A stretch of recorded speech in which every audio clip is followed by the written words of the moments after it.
Buenas tardes a todos, siendo las 5:01 y como ocurre normalmente vamos a abrir un espacio de 5 minutos para esperar que se termine de agregar gente. Me presento, yo soy Mauricio Rampone, director de UCEMA Pymes. Lo que ustedes están viendo en pantalla es el título de la charla que vamos a tener hoy, por supuesto de súper actualidad.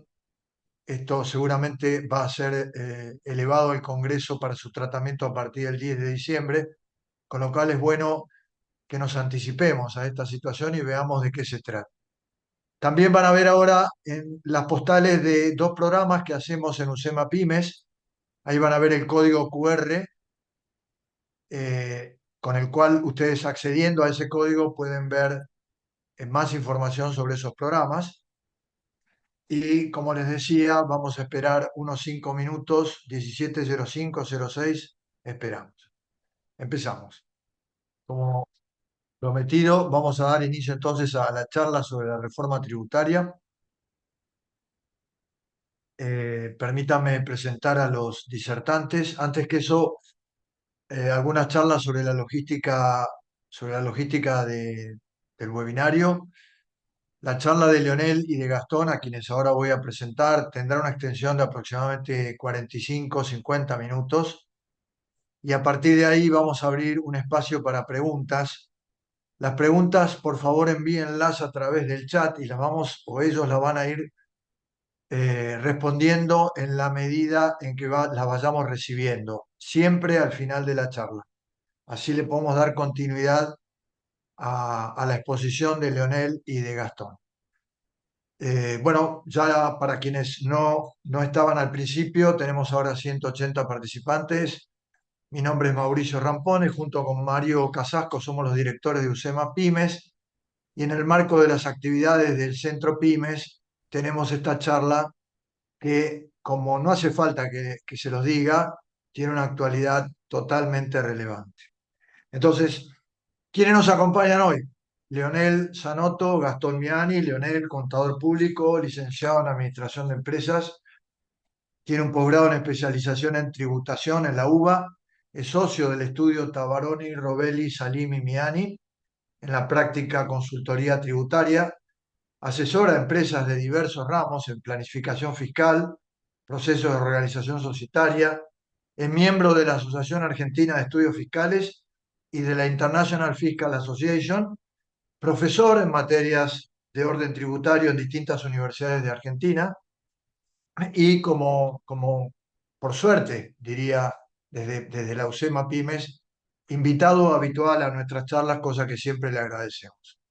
Gastón, abogado de la UBA, especialista en Derecho Tributario, Penal Tributario y Aduanero, socio también del estudio Tabaroni, Robelli, Salim y Miami, 25 años de experiencia en litigios contra los fiscos nacionales, provinciales y municipales, litigios que esperemos que a partir de la reforma se reduzcan, Gastón. Yo no sé si esto va a tener algún impacto en el trabajo, pero por el bien de todos sería bueno que eso ocurra.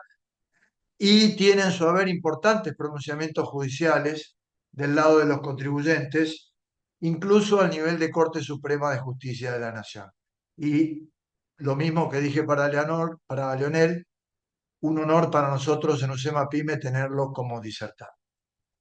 Hecha esta introducción, simplemente déjenme mostrarles de qué hablamos cuando hablamos de carga fiscal. Vamos a tener un primer slide con la presentación. Fíjense este estado de resultados. Los números representan porcentualmente la situación real de una empresa industrial en la Argentina, cierre 30 de junio del año 2025. Fíjense lo que significa pagar todos los impuestos y tener a todos los empleados en blanco en una empresa bajo el actual contexto fiscal a nivel nacional, a nivel provincial y a nivel municipal en la República Argentina.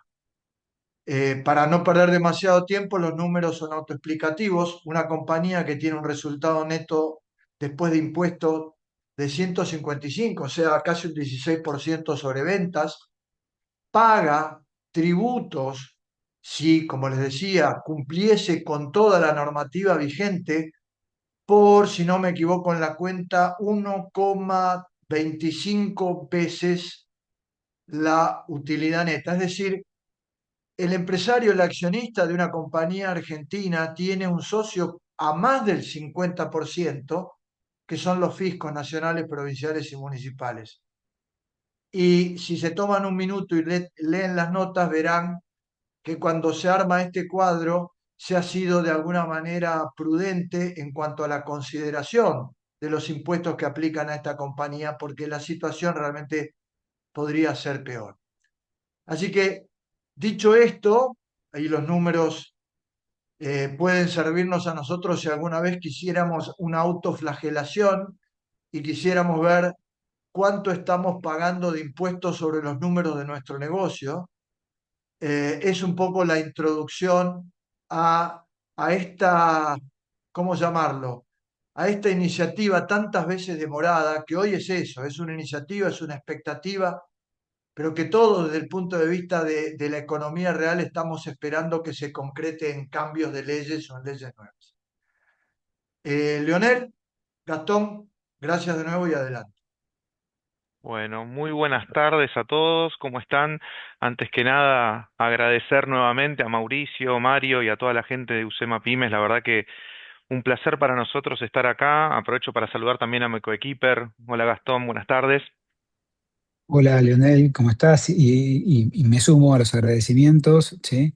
Gracias Mario, Mauricio, Usema por este espacio. Y bueno, la idea sería ahora con Leonel poder ir desandando, digo, todos estos proyectos que están dando vuelta, algunos de los cuales podemos tener la letra chica, más allá de lo que surja después en el Congreso, y otros son en función de los trascendidos, ¿sí? Ujú. Que se fueron, que se fueron dando en distintos ámbitos, pero que todavía no tenemos el texto de los proyectos, ¿no, Legal? Sí, sí, vale la pena ahí setear expectativas. Se espera que para mediados de diciembre tengamos ya un proyecto eh, concreto presentado en el Congreso respecto a esta reforma tributaria. Reforma que van a ver ahora a lo largo de la exposición que para algunos temas les voy a tratar de transmitir cierto escepticismo respecto a que se pueda realmente realizar lo que los trascendidos mediáticos vienen augurando. Ya algunos funcionarios ya empezaron a bajarle un poco la vara a algunos componentes de la reforma y en otros no. En otros ya tenemos un camino andado a lo largo del 2025. eh, en algunos casos con una sanción una media sanción de un proyecto del tema de la reforma del régimen penal tributario, con lo cual ya tenemos algún camino andado, con lo cual nos da una pauta hacia dónde vamos.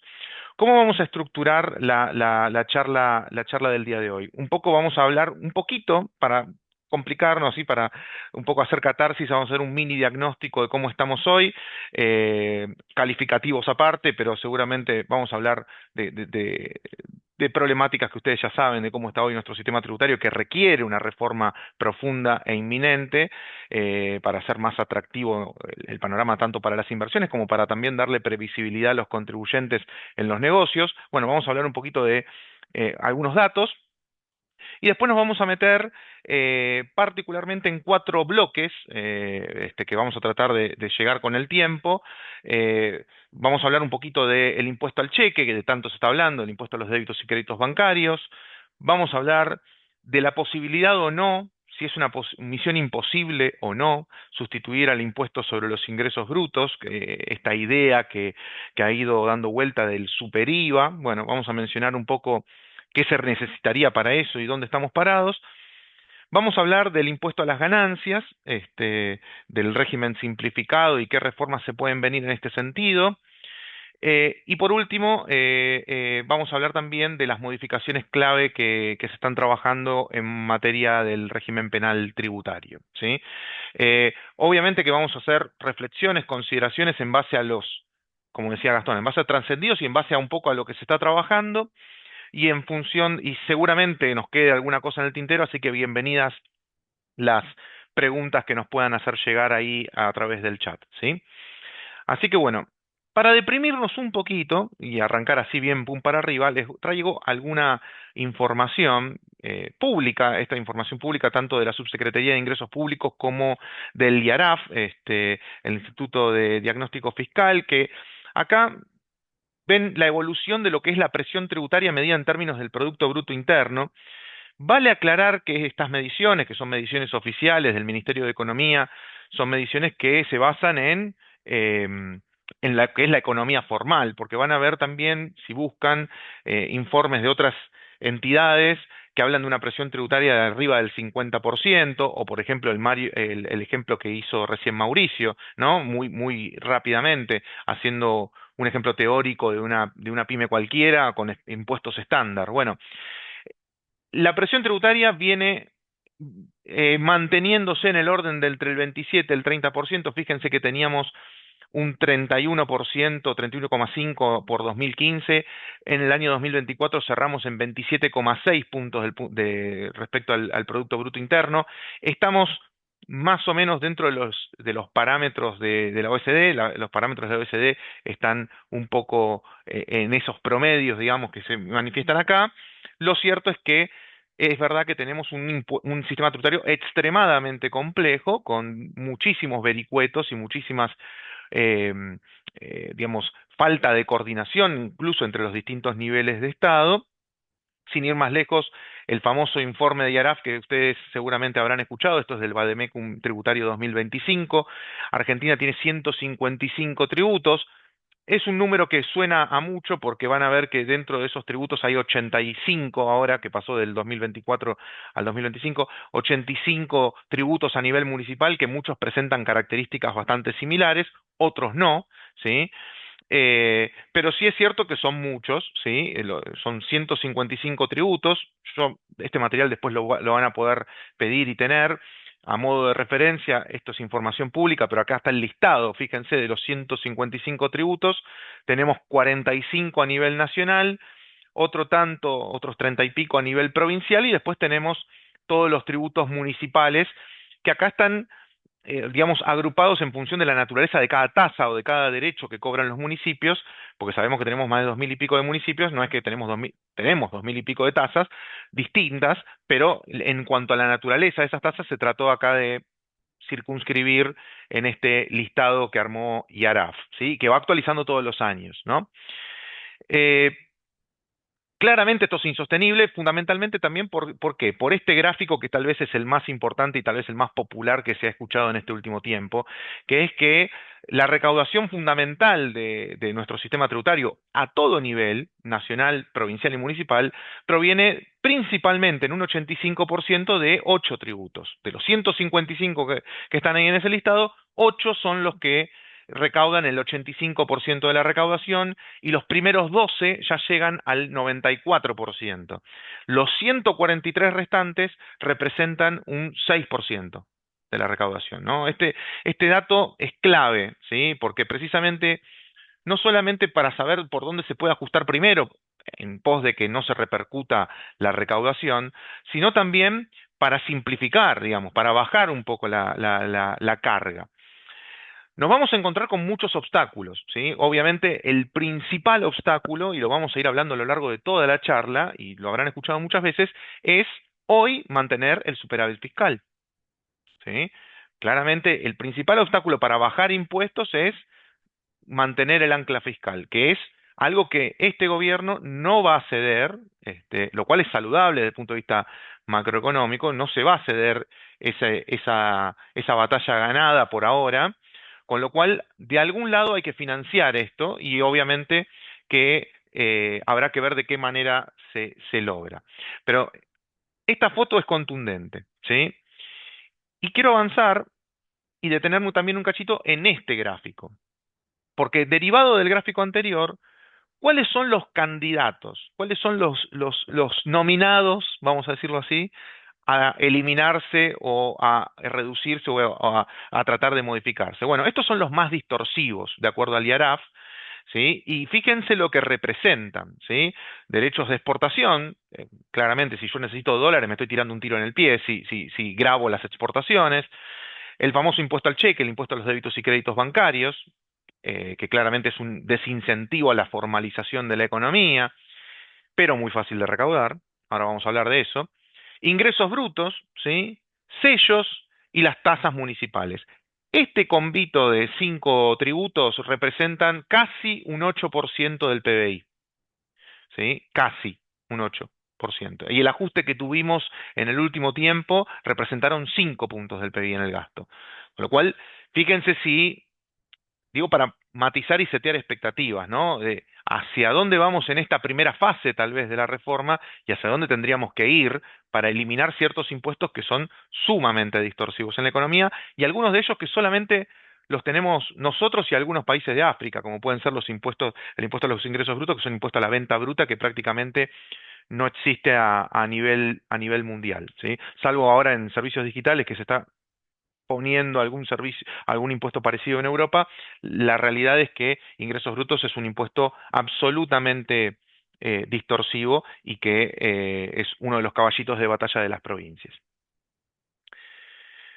Bien, hasta acá un poco el panorama, ¿sí? Nos vamos a centrar obviamente en temas de impuestos distorsivos y nos vamos a meter en el primer bloque, ¿sí? Eh, que es, no sé, Gastón, si acá, hasta acá vos tenés algún comentario, vos interrumpime, No, no, perfecto, perfecto. Em, el primero de los impuestos en el que nos vamos a meter es el impuesto al cheque, el impuesto, más llamado impuesto al cheque, el impuesto a los débitos y créditos bancarios. A ver, se habló mucho de la posibilidad de eliminar este impuesto, y se sigue hablando.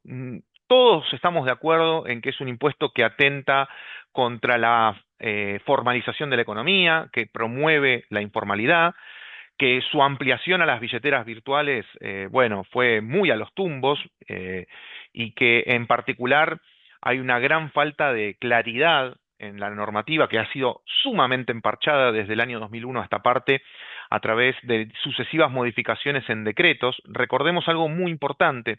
El impuesto a los débitos y créditos bancarios, que surge con la ley 25413 en el 2001, en realidad se remasteriza con esa ley en el 2001, le da facultades de establecer o de sacar exenciones y reducciones de alícuota al Poder Ejecutivo. Es por eso que muchas de muchas no, las exenciones y reducciones de alícuota que están en este impuesto son por decreto, están en el decreto 380, haciendo el Poder Ejecutivo uso de esa facultad.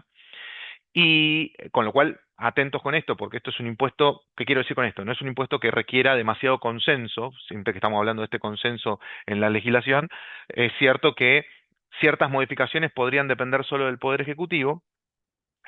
Y hay una situación muy particular también que se ha dado a lo largo de este año y a lo largo de los últimos años con los proveedores de servicios de pago y los proveedores de servicios de activos virtuales que han perdido beneficios en este impuesto, en especial en todo lo que tiene que ver con las cuentas recaudadoras, es decir, manejo de dinero de terceros y les cobran impuestos sobre impuestos a los débitos y créditos bancarios por dinero que no es de ellos, ¿sí? Lo cual encarece, obviamente, porque eso se termina trasladando a los usuarios, encarece obviamente las transacciones de estos actores, ¿no? Temas de billeteras virtuales y de exchange cripto, más que nada, ¿sí? De hecho, la Cámara Fintech es una de las entidades que está empujando mucho el tema de modificaciones en este impuesto. Y algo que le afecta de lleno a las pymes es el tema del hecho imponible que tiene medio diabólico este impuesto, que es el de las transacciones en efectivo que se realicen en reemplazo de las cuentas bancarias a través de lo que la ley llama, y después las resoluciones complementarias llaman, el sistema de pagos organizado, ¿sí? Acá hay muchísima jurisprudencia, la gran mayoría en contra de los contribuyentes, en donde una situación muy simple, en donde una pyme que recauda dinero en efectivo y le deposita ese dinero en efectivo directamente a la cuenta del proveedor, ¿sí? En la cuenta bancaria del proveedor. Bueno, si esa situación se da de manera sistemática, el fisco puede interpretar que hay una transacción en efectivo, que es en reemplazo de las cuentas bancarias, y puede determinar el impuesto, ¿sí? Es decir, no solamente afecta a los movimientos de cuenta corriente bancaria, sino también a esta situación que se ha dado y se da en muchas pymes, ¿sí? Con lo cual, este impuesto se fue desvaneciendo. De hecho, hoy tenemos un sistema de pago a cuenta, ¿sí? Pero lamentablemente es un sistema de pago a cuenta con disponibilidad restringida. Eh, la regla estándar es que el 33% de este impuesto se toma con impuesto a las ganancias, pero las micro y pequeñas empresas y las empresas industriales mediana tramo uno pueden tomar un 60% del impuesto contra el impuesto a las ganancias. Y hace relativamente poco también se incorporó el tema de que las microempresas podían compensar una parte también con contribuciones patronales.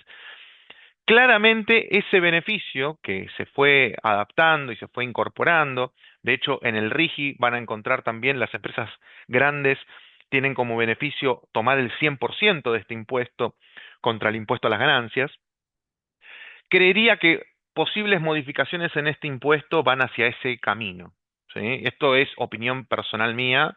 Eh, Creería que una potencial modificación que puede ocurrir, esto insisto, estamos a 26 de noviembre, por si lo están viendo grabado, eh, esto iría en camino a eso y sería algo factible, creo yo. ¿Por qué eliminarlo de cuajo me parece que no sería factible? Y por esta sencilla razón los números. ¿Sí? Fíjense que estos son datos oficiales de la Subsecretaría de Ingresos Públicos. La recaudación acumulada del impuesto a los débitos y créditos bancarios en lo que va del año es 11.000 millones de pesos, ocupa el tercer lugar en los impuestos a nivel nacional, el tercer lugar, y si a esto le sumamos todos los recursos tributarios, eh, me refiero a derechos aduaneros y cargas sociales, ocupa el quinto lugar. Con lo cual, estamos en un impuesto que representa una recaudación muy, pero muy, pero muy importante, con lo cual mm, no se va a poder eliminar de cuajo de un día para el otro, evidentemente, con lo cual es algo que va a requerir fases, va a requerir una implementación progresiva. ¿Sí? Ahí, Leonel, si Dale, puedo hacer un obvio. comentario, digo, que coincido con lo que vos decís en cuanto a que va a ser muy difícil, ¿sí? La eliminación de este recurso que es tan importante, aunque es tan dañino, ¿sí? Para la economía.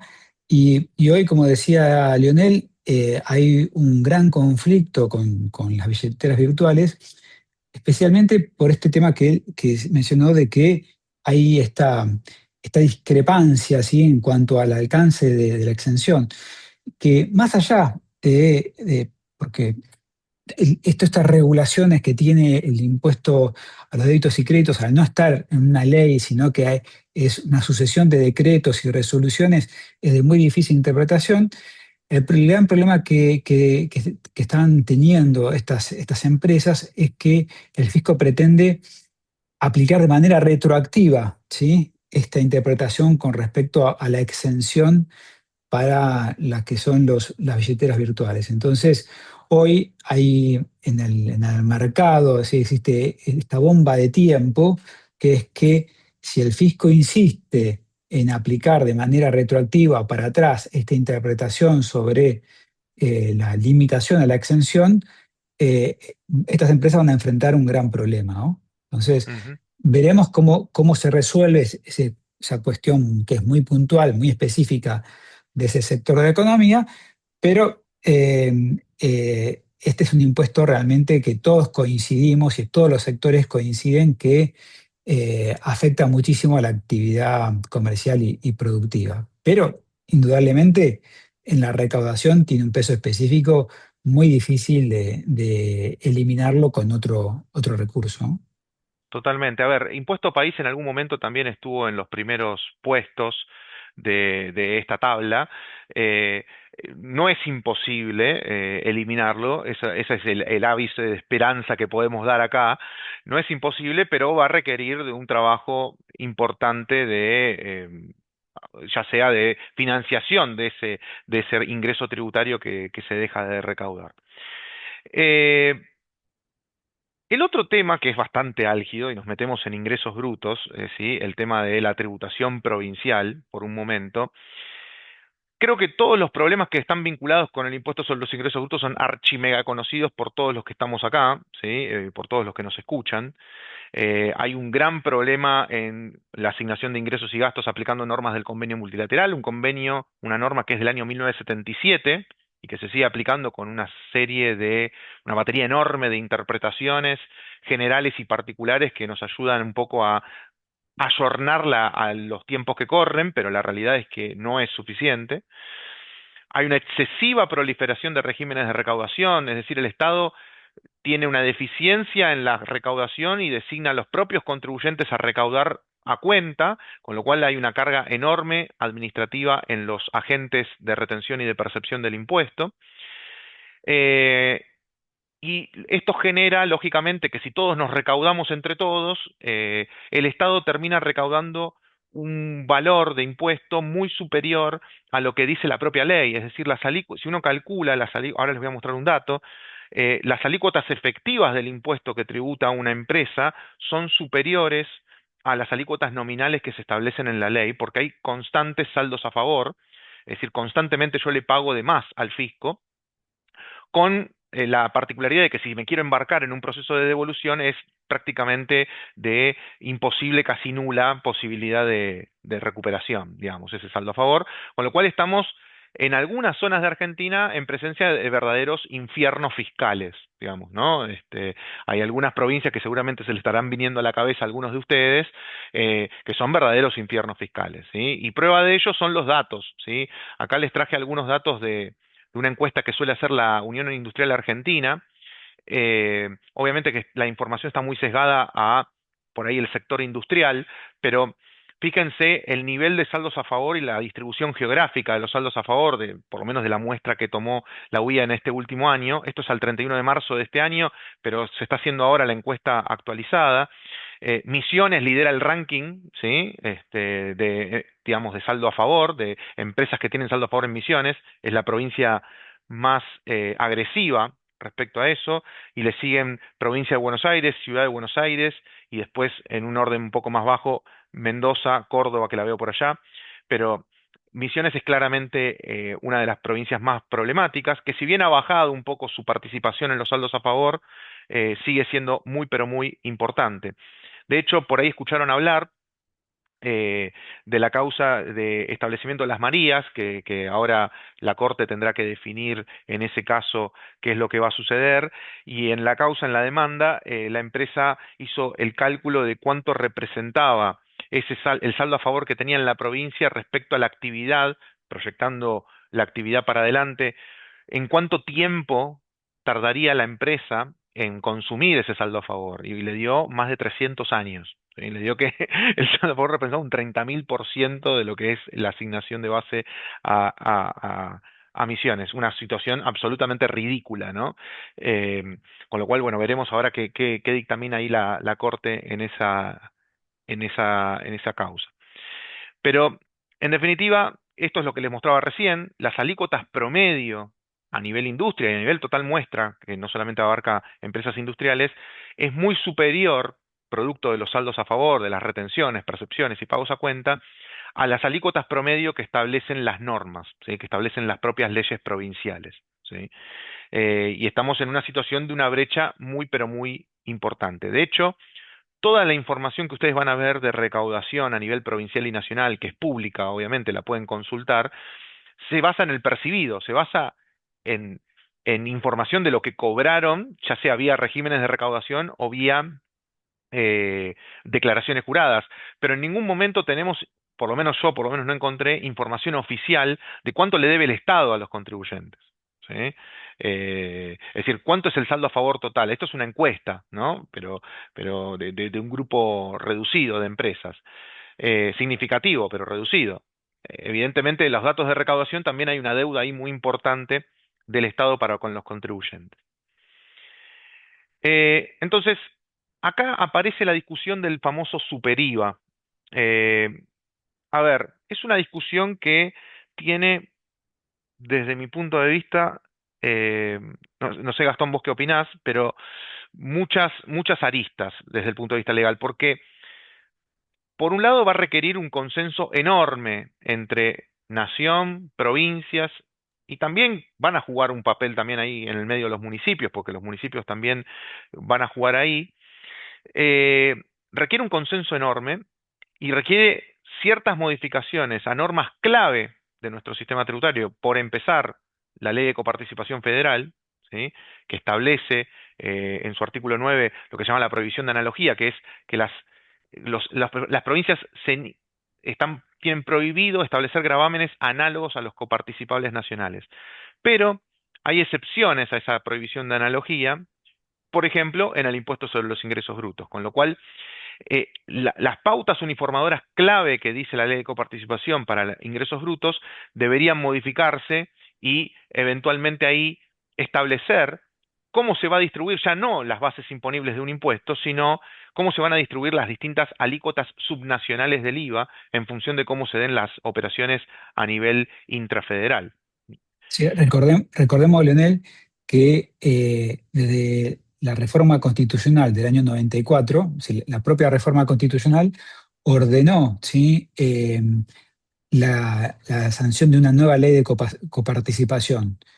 Y desde el 94 hasta ahora no nos hemos podido poner de acuerdo en esa ley. Es decir, desde el punto de vista político, no se logró el consenso para juntar, digo, para que digo, las provincias, ¿sí?, acuerden con la nación esta norma convenio, ¿sí?, este nuevo acuerdo, y que sea ratificado por el Congreso y las legislaturas provinciales. Entonces, si del 94 hasta ahora no nos pusimos de acuerdo para dar una nueva ley de coparticipación federal que sea más justa y que respete los criterios que estableció la reforma constitucional, el desafío de que ahora sí nos pongamos de acuerdo para sustituir el impuesto sobre los ingresos brutos, que es la fuente tributaria, ¿sí?, por excelencia principal de cada una de las provincias,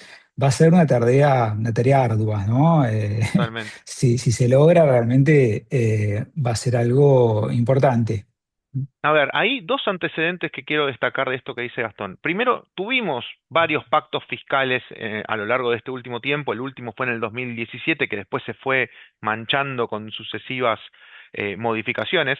Pero esa ley de consenso fiscal del año 2017 no era un mal puntapié en aquel momento, establecer una baja reducida de alícuotas, decir, bueno, nos ponemos de acuerdo que todos eximimos las exportaciones de bienes, o sea, que no va a haber ninguna provincia alocada que quiera grabar esto, que vamos a eximir todas las exportaciones de servicios, es decir, ciertos compromisos comunes para homogeneizar el impuesto, darle mayor previsibilidad y bajar su nivel distorsivo, ¿no? Con las miras a que en 5 años se exima a la industria. Bueno, eso se cumplió un año, después borramos con el codo lo que escribimos con la mano. Si se pudiera hacer nuevamente un consenso de esas características, tal vez con algún mecanismo de sanción, tal vez con algo que sea un poco más robusto, podría ser una buena propuesta. Y tal vez esto requiera una modificación un poco más profunda y más gradual. El ejemplo más claro que tenemos respecto a esto es Brasil. Brasil está atravesando una reforma tributaria enorme en materia del IVA, ¿sí? Implementando lo que ellos llaman de a poco, ¿no? El split payment, ¿no? Esto de que con la facturación directamente le vaya el IVA al Estado, al fisco, y derogando también de manera gradual el famoso PIS/COFINS, digamos, que es como una suerte de ingresos brutos, digamos, pero impuesto indirecto al consumo estadual, digamos.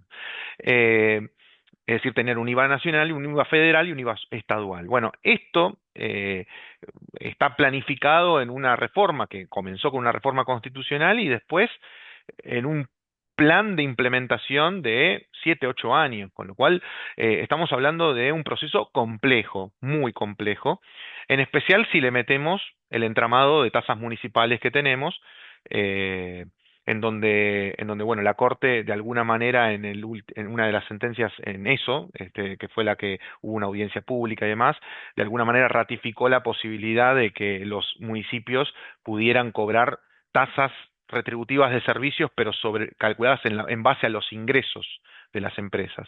Que la realidad es que eh, si uno se lo pone a pensar, es seguir distorsionando y sumando, digamos, carga a esta figura o esta foto que mostraba Mauricio al principio, ¿no?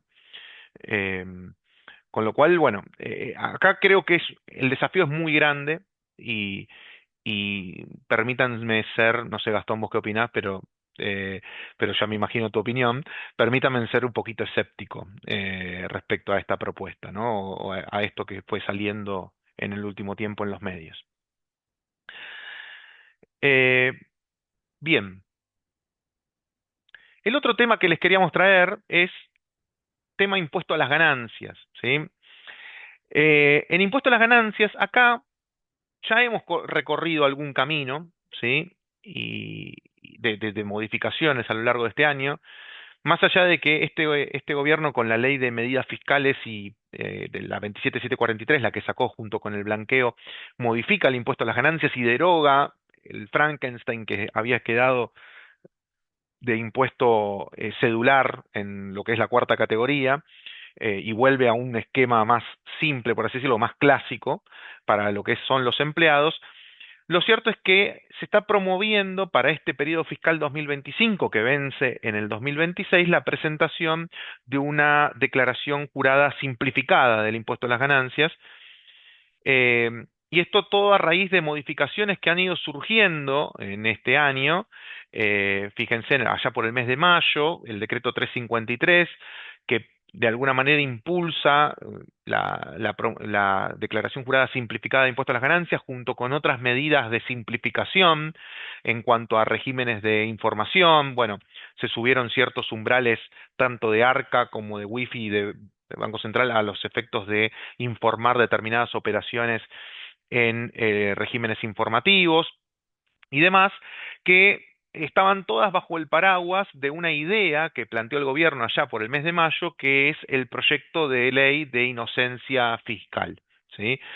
Eh, un proyecto que hoy trajimos a colación de esta charla algunos temas referidos a aquel proyecto de mayo 2025, porque creemos que posiblemente haya alguna recepción ahora en esta nueva versión de la reforma tributaria que se va a presentar en diciembre. Eh, por empezar, lo que ya he hecho. El impuesto a las ganancias simplificado es un hecho. Acá hay una resolución de ARCA que reglamentó la presentación de esta declaración simplificada para el año que viene, que en principio había sido promulgada para solamente aplicable a rentas de fuente argentina, ¿sí? Que para mí era un error eso, y ese error se enmienda hace poco, en octubre, a través del decreto 767, se permite también introducir ahí en la declaración simplificada a contribuyentes que tengan ciertas rentas de fuente extranjera, que el fisco ARCA va a tener que decir cuáles, ¿sí? Esto era importante porque, por ejemplo, una renta de fuente extranjera muy común es la renta de CDRs, ¿sí? La renta de dividendos de un CDR, por ejemplo. Es una renta de fuente extranjera que está grabada en ganancias. Eh, pero hoy invertir en un CDR, uno no necesita ser un inversor muy sofisticado para entrar ahí. Entonces, no incluir ciertas rentas de fuente extranjera que por ahí son más simples o más sencillos de encontrar en una declaración jurada, creería que atentaba contra este régimen. Bueno, se incorporó esta posibilidad. ¿Y cuál es el gran condimento que tiene esta declaración jurada simplificada? Precisamente aportar menos información al fisco, porque parte todo este proyecto, y creo yo lo que va a venir en la reforma, de la presunción de la inocencia fiscal, de bajarle un poco la carga al contribuyente y simplificarle un poco la vida. Y eso implica, a los efectos del impuesto a las ganancias, dejar de declarar el patrimonio al inicio y al cierre, y el famoso monto consumido, que era un monto que surge hasta las declaraciones que se presentaron este año, de la diferencia patrimonial y de las rentas, ¿no? De una ecuación patrimonial, ¿sí? Un monto que el fisco mira y mucho, ¿sí? Sí, Gastón. Leo, me parece importante, ¿sí? Que tengamos en cuenta este marco que vos decías, digo, en qué situación se fue dando estas normativas, estos proyectos. Eh, Porque como bien contaste, en junio de este año se implementaron un montón de normas, ya sea de ARCA, del Banco Central, de la UIF, que tendieron a elevar los montos a partir de los cuales había regímenes de información, ya sea tanto de entidades financieras como registros, ¿sí?, de las propiedades. eh, eh, el Arca dejó de recolectar un montón de información, de la cual no sabíamos, digo, para qué lo utilizaba, y, y anunciaron, recuerdo la conferencia de prensa del mes de junio de este año, en donde se anunció este proyecto que Leo decía que lo denominaron de inocencia fiscal, ¿no? Como que si en realidad han sincerado la situación de que cómo nos ve el fisco, ¿no? El fisco, en vez de presumir de que todos somos inocentes, ya presume que todos somos culpables. Y fue necesario sacar un proyecto de ley para ratificar algo que la propia Constitución nos dice, que es que todos somos inocentes hasta que se demuestre lo contrario. Pero bueno, esto, ¿por qué? Recordemos que lo que se quería era que los ciudadanos usemos los dólares que teníamos debajo del colchón y que no teníamos declarado. Digo, esto nació en parte con ese objetivo, ¿sí? Que después quedó medio olvidado, ya quedó casi, ¿sí? Es anecdótico porque nadie sacó los dólares del colchón, ¿sí?, en base a esos anuncios. Pero lo que se quería era eso, era que la gente utilizara los dólares que no entraron en el blanqueo del año pasado, digo, de hace poquitos meses, ¿sí? Y no entrar en un blanqueo, pero ingresarlos al sistema y dándonos una promesa, que lo dijo el propio director de ARCA en la conferencia de prensa, de que no se iban a perseguir, ¿sí?, los incrementos patrimoniales, que el Estado a partir de ahora no iba a ver el incremento patrimonial y que solamente, ¿sí?, se iba a controlar, en este caso, ingresos menos gastos deducibles. Obviamente estamos hablando de este régimen simplificado, ¿no? Pero esto nació en ese marco y con, ¿sí?, con ese objetivo, eh, que se implementó de manera inmediata en cuanto a lo que fue eliminar un montón de regímenes de información y de elevar los umbrales, ¿sí?, de esos regímenes. De hecho, por ejemplo, el fisco dejó de recibir información de los registros de las propiedades sobre compra-venta de inmuebles, sobre compra-venta de automotores y lo que son transacciones bancarias. Al subirse los umbrales, eh, también digo, quedaron fuera del radar de información un montón de transacciones que antes el fisco recibía toda esa información, y como digo, no sabemos qué hacía, ¿sí?, concretamente, porque era tan grande el cúmulo de información que hasta se volvía, digo, un obstáculo para poder verificar. Entonces, digo, en ese marco es que aparece este proyecto, tanto sea de la reforma de este régimen simplificado de ganancias, como lo que vamos a contar después, en un rato, sobre cómo es el paraguas del punto de vista legal y penal para aquellos que ingresan en este sistema. Claro, ahí, como bien dice Gastón, salió muy rápido las reglamentaciones de ARCA, lógicamente, para promover esto, pero lo que todos los asesores fiscales nos preguntábamos era cómo iban a blindar a los contribuyentes que efectivamente entraran en esta opción y que tal vez tuvieran algún incremento patrimonial que no pudieran justificar, cómo iban a blindarlo desde el punto de vista legal, ¿no? Y ahí, como antecedente, les trajimos, y esto tómenlo con pinzas porque por ahí no va a estar en la reforma de ahora de diciembre, pero creería que, digamos, el camino tendería a que alguna referencia a este tema va a haber, en el proyecto de inocencia fiscal que hubo allá y se dio a conocer allá por el mes de mayo, establecía, más allá de estos umbrales que quedaron anecdóticos, porque habrá que ver si quedan, si se suman o no se suman, porque hay que ver qué requisitos va a incorporar también el proyecto de ley respecto a entrar o no en esta declaración simplificada, pero más allá de eso, creo que el blindaje más importante estaba en este concepto que introducía el proyecto de ley y que habrá que ver si este nuevo proyecto lo recepta, que es el de la presunción de exactitud. ¿Sí?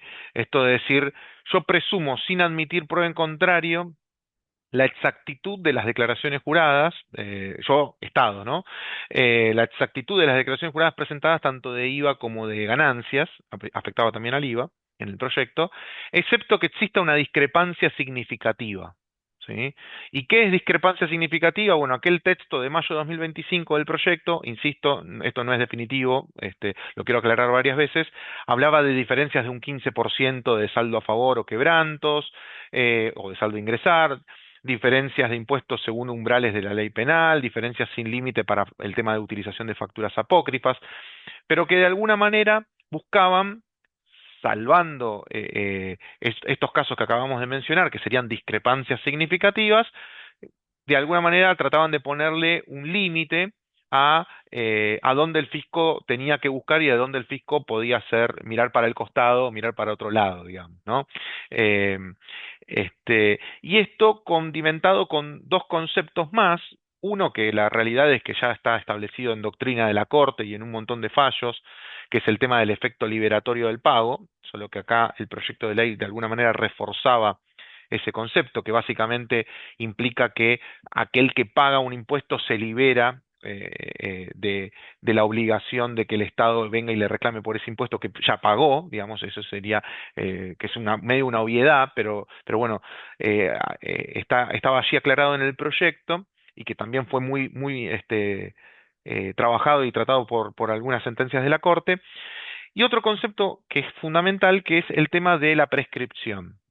Y este tema yo creo que va a venir algo de esto, porque de hecho hace poco me tocó escucharla a la subsecretaria de Ingresos Públicos y nuevamente mencionó la posibilidad de reducir la prescripción de 5 a 3 años, ¿sí? Eh, pero obviamente condicionada, ¿no? No, digamos, no libremente, digamos, ¿no? Eh, pero esto puede ser un cambio muy, pero muy importante para nuestro sistema tributario, reducir la prescripción a 3 años, lo cual aceleraría también plazos de inspecciones, de fiscalizaciones, ¿no? Porque eh, muchas veces nos pasa que nos abren una inspección justo en el año que se va a prescribir, de un periodo fiscal de hace 7 años, porque recuerden que la prescripción empieza a contar raro, ¿no? Porque es desde el 1 de enero del año siguiente al vencimiento. Entonces, siempre uno tiene que contar más o menos 7 años, siempre que no haya suspensiones o interrupciones en el medio. Pero bueno, en definitiva, esto es un cambio bastante importante, digamos. Insisto, lo que tienen acá en el material es el antecedente del proyecto de mayo.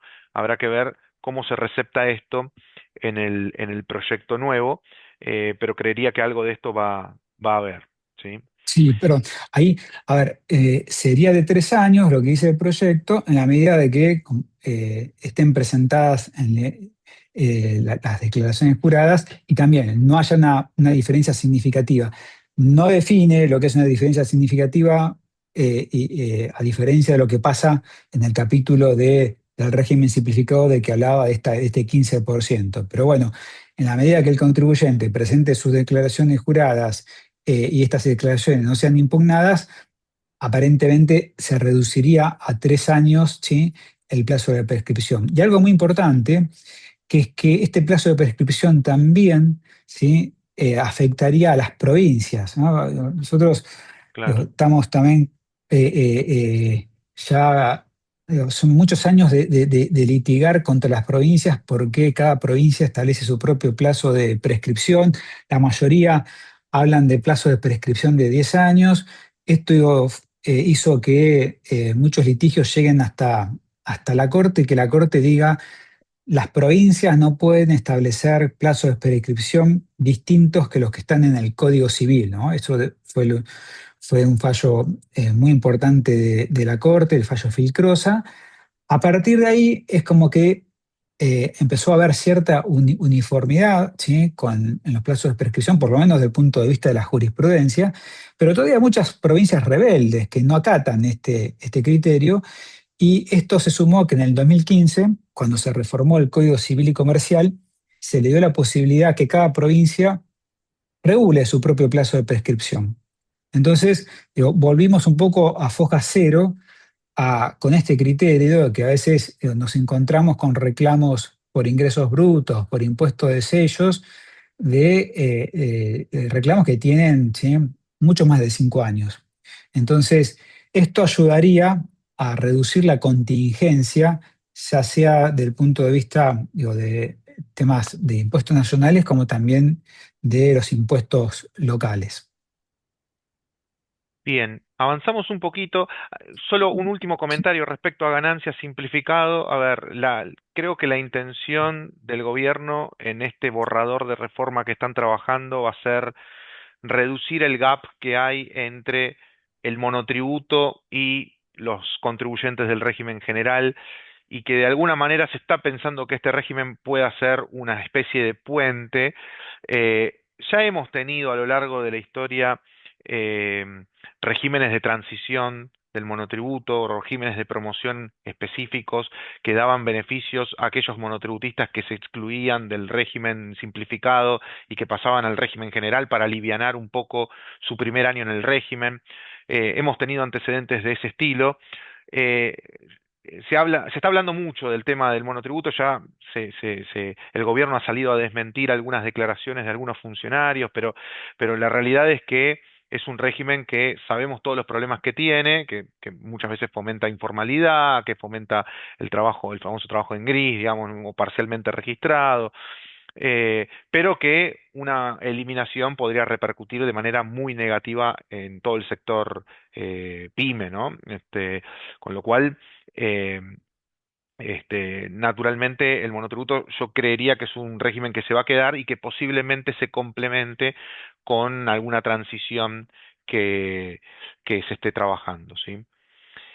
Bueno, y como último bloque, que ya estamos justitos de tiempo, pero le dejo la palabra acá al abogado, modificaciones del régimen penal. O sea, ¿cómo Sí, hacemos sí. para ver esto? A Trataremos ver, de, digo, de ser lo más sintético posible por cuestión de tiempo, pero creo que lo más importante a tener en cuenta es que hoy conviven tres proyectos, ¿sí?, de ley que intentan modificar el régimen penal tributario. Para los que están en el tema, el régimen penal tributario es la norma específica que establece hasta penas de prisión, ¿sí?, en casos de evasión, tanto impositiva como de la seguridad social.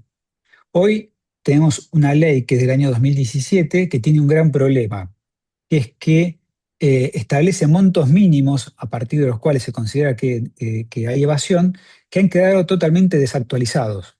Si ustedes ven la tablita que está proyectada, donde dice ley vigente 27430, podrán fijarse que, por ejemplo, en el artículo 1, con solo superar 1,5 millones de pesos de evasión por año por impuesto, ¿sí?, ya está una empresa podría estar, ¿sí?, sujeta a estos problemas, que es ser imputado por un delito de evasión tributaria. Hay tres proyectos. Uno es el proyecto de inocencia fiscal que veníamos comentando recién, ¿sí?, que eleva estos montos mínimos y de 1,5 millones de pesos los lleva a 100 millones de pesos. Después, está también hay otro proyecto que va en consonancia con el proyecto de inocencia fiscal, que es el nuevo Código Penal. Estos últimos días apareció la noticia de que el Ministerio de Justicia, el gobierno a través del Ministerio de Justicia, presentó en el Congreso esta reforma al Código Penal, que en uno de esos capítulos incluye también la actualización del régimen penal tributario y copia, ¿sí?, en la mayoría de los temas y de los artículos, copia el proyecto de inocencia fiscal con algunas particularidades, pero más o menos van de la mano en cuanto a lo que es la actualización. Algo importante, ¿sí?, es que esta actualización si ustedes ven los porcentajes en los cuales se actualizó, ¿sí? No es homogénea, ¿sí? No es que a todos los delitos los actualiza en la misma proporción, sino que algunos delitos, por ejemplo, como son los delitos impositivos, pueden llegar a tener una actualización de un 6.500%, pero los delitos de la seguridad social tienen una actualización menor. Y esto es porque el concepto es que se quiere perseguir, ¿sí? Se quiere seguir investigando, sancionando con mayor rigurosidad todo lo que tenga que ver con los delitos vinculados con la seguridad social, con la evasión de los recursos y de aportes y contribuciones de la seguridad social. A diferencia de lo que pasa con los delitos tributarios, en donde la idea es que sea un poco más, ¿sí?, flexible, más permisivo. Hay un segundo proyecto, que este proyecto ha tenido media sanción en el mes de agosto en diputados. Es un proyecto que en su momento lo impulsó el diputado López Murphy, pero que obtuvo, digo, consenso de las mayorías, que actualiza casi de manera similar los montos, pero los convierte en salarios mínimos vitales y móviles. Y esto es algo que era muy solicitado, muy pedido, digo, por la mayoría de los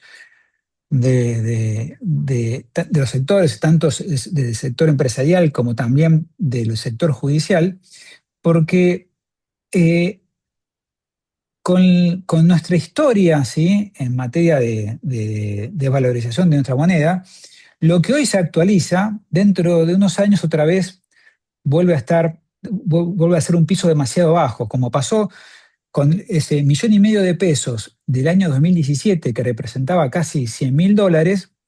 eh, Hoy no es ni siquiera un celular, ¿no? Entonces, para que no vuelva a pasar eso y no tengamos este mismo problema, es que este proyecto impulsado por López Murphy lo que tiende es, en vez de establecer montos, ¿sí?, nominales, es establecer una unidad de valor que se vaya actualizando de manera automática. Y copió lo mismo que pasa con el delito de lavado de dinero en utilizar el salario mínimo vital y móvil. Entonces, convivimos hoy estos tres proyectos, ¿sí?, en cuanto a lo que tiene que ver con la actualización de los pisos para que algo sea considerado un delito. Y por último, ¿sí?, así no me paso de tiempo, el proyecto de inocencia fiscal trae una novedad muy importante, que es que permite que con el pago, el imputado, o en este caso el contribuyente imputado, pueda salirse del proceso. Hoy es un tema que es bastante controvertido, porque muchas empresas piensan que, bueno, regularizando su situación, y de hecho nos ha tocado en la práctica diaria, empresas que se han vuelto involucradas en una investigación penal por haber regularizado una situación previa, ¿sí? Por ejemplo, un tema de aportes y contribuciones de la Seguridad Social, que de manera voluntaria una empresa fue y lo regularizó, y el fisco dijo: vos en su momento no depositaste los aportes y contribuciones que correspondían, entonces evadiste, ¿sí?, los recursos de la seguridad social, y por más que lo regularizaste, el delito se cometió. Entonces, el régimen penal tributario eh, tenía una única forma de salida de este problema, que es con el pago total y condicional, pero ese pago total y condicional se puede utilizar una única vez durante la vida de ese contribuyente y de sus responsables solidarios. Entonces, obviamente, había que eh, resguardarlo, esa bala de plata, para una situación que realmente lo amerite. El proyecto de ley permite pagar, ¿sí?, antes de que se inicie la denuncia penal, permite extinguir la acción penal, más que nada digo, lo que permite es que el organismo no haga la denuncia si el contribuyente de manera voluntaria fue y pagó, ¿sí?, de manera incondicional el total del reclamo. Pero si se inicia la denuncia, también existe la posibilidad de extinguir la acción penal y se puede utilizar todas las veces que sea necesario, pero con la novedad de que el pago es con un adicional del 50%, que es como una especie de multa del 50% del monto evadido. Es decir, que en la medida que el contribuyente vaya, pague el impuesto más sus intereses, más esta multa del 50%, puede salirse del proceso penal todas las veces que sea necesario y no le traería mayores consecuencias. Esta es una novedad muy importante, ¿sí? Digo que hasta quizás es más importante esto que la actualización de los montos De mínimos. los montos, claro. Sí, porque la verdad es que este es uno de los grandes problemas que en la práctica tienen la mayoría de las empresas, que es que, bueno, si yo ya regularicé o voy y regularizo, ¿por qué tengo que enfrentar una situación No, penal? De cierta además, manera, Gastón, sí, sí, Gastón, Leonel. además, esto trasladándolo al mundo pyme, o sea, que una pyme encima que obviamente corre riesgos de pagar menos impuestos y demás porque por ahí no le dan los números, no le dan la rentabilidad y demás, y si encima en un proceso de regularización en donde vamos a poner una regularización sin moratoria, ¿no? Sin extinción de la acción penal y demás, una regularización voluntaria, pagando capital, intereses, todo encima va a tener que afrontar un proceso penal por eso, no pareciera tener ningún tipo de sentido, digamos, ¿no? Más si fue una regularización voluntaria. Tal cual. Eh, En cierta manera lo que sí se sinceró, ¿no? Hay- la realidad es que el régimen penal tributario es un régimen recaudatorio que lo que tiende es a ejercer mayor presión sobre el contribuyente para que vaya y regularice. Entonces, si esto es así, entonces démosle la posibilidad al contribuyente a que ante una situación como esta pueda ir y pagar, aunque sea con una penalidad importante, porque es una penalidad del 50%, Claro. pero evade o elude la consecuencia más importante, que es que corra riesgo su libertad o su patrimonio. Entonces, me parece que en este sentido el proyecto, que tanto el proyecto de ley como la modificación del Código Penal tienen este mismo tratamiento y es muy positivo. Sí. Creo que nos No, quedaban un par de primas Leonel, más, pero Gastón. solamente para concluir, para cerrar, porque me parece que ya estamos en tiempo, ahí Mauricio nos está interrumpiendo. eh, eh, Creería que como consideraciones finales, digamos, para el cierre, la reforma tributaria que viene implica darse en fases, no con shocks que generen efectos indeseados, porque naturalmente, si no, el impacto económico que esto pueda generar puede ser muy, pero muy importante. La gran limitación que tenemos es el superávit, ¿sí? Recuerden el dato del inicio, los impuestos más distorsivos y candidatos a eliminación representan casi 8 puntos del PBI, es algo que no se puede hacer de un día para el otro, con lo cual va a generar un gran desafío ahí de consenso y de armonización entre todos los niveles de gobierno, dando pasitos firmes, chiquitos pero firmes, digamos, ¿no? Y yo creo que eso es lo que vamos a esperar para la próxima reforma del proyecto que se dé a conocer en diciembre. Perdón, Mauricio, sí, ahí y te No, interrumpí. sí, obviamente era para ver si podíamos, aunque sea, responder Sí, alguna de las por consultas. supuesto. Tenemos algunas preguntas y algunas afirmaciones, con lo cual vamos por las preguntas. Tenemos 5 minutos, Leonel, Gastón, para responder antes de que se termine la licencia. Un anónimo nos pregunta si podrías explicar mejor el tema del impuesto a débitos y créditos a billeteras virtuales y cripto, muy resumidamente.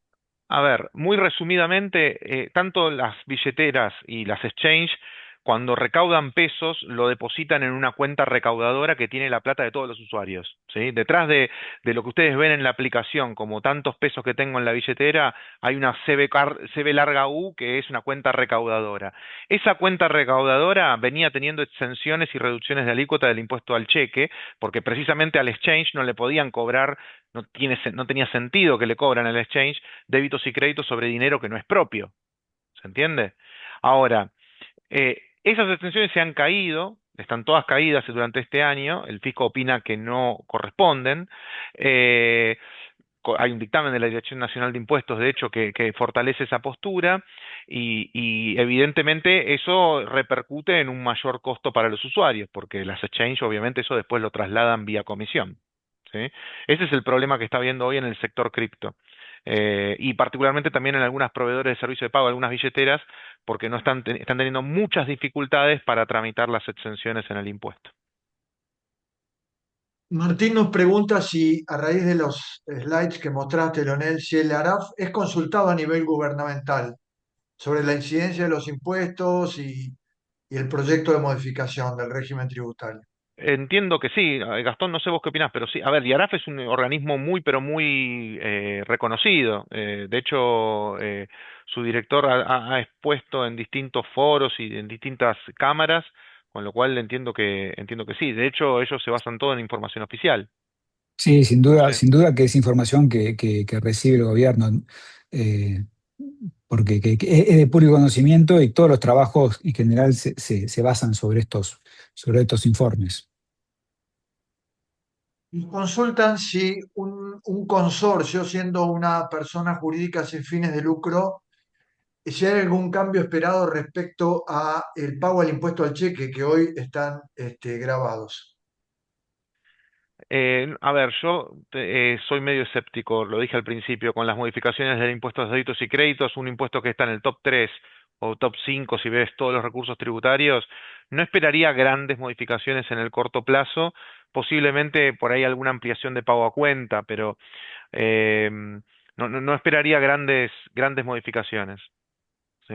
A ver, lo único que espero es que no sustituyan ese impuesto con otro, ¿no? Alguna idea que salió de esto del tema del impuesto a las extracciones de efectivo, eso desde ya que no, y creo que sería bastante nocivo, ¿no? Tapar un agujero con otro nuevo, digamos, con otro nuevo impuesto, desde ya que, y creo que no es la filosofía de este gobierno, ¿no? Y consultan si los CDRs tributan bienes personales incluidos en el mismo límite o mínimo no imponible. Vos mencionaste al pasar el tema de los CDRs. Sí, los CDRs están grabados en bienes personales como bien de bien radicado en el exterior, porque su activo subyacente es una acción o un título emitido en el exterior. ¿Sí? Lo único que está exento en los CDRs es como se da en el ámbito de un mercado regulado por la CNV, por la Comisión Nacional de Valores, el resultado de la compra-venta no paga impuesto a las ganancias, no paga el famoso 15%, pero bienes personales sí, es un activo grabado. Diego consulta, ¿en qué condiciones quedarían los contribuyentes que tienen moratorias tributarias? Gastón, ahí, ¿vos qué opinás? A ver. No sé a qué apunta la pregunta, es decir, los que ingresaron ya a las moratorias y tienen todos los beneficios que, que estaban regidas en esas moratorias siguen vigentes, no se modifican. Entiendo que estas nuevas regulaciones no implican ninguna consecuencia para los que ya ingresaron. De hecho, el que ingresó en una moratoria tiene un paraguas de protección mucho mayor que los que pueden regularizar, por ejemplo, sin la moratoria con este supuesto proyecto de inocencia fiscal.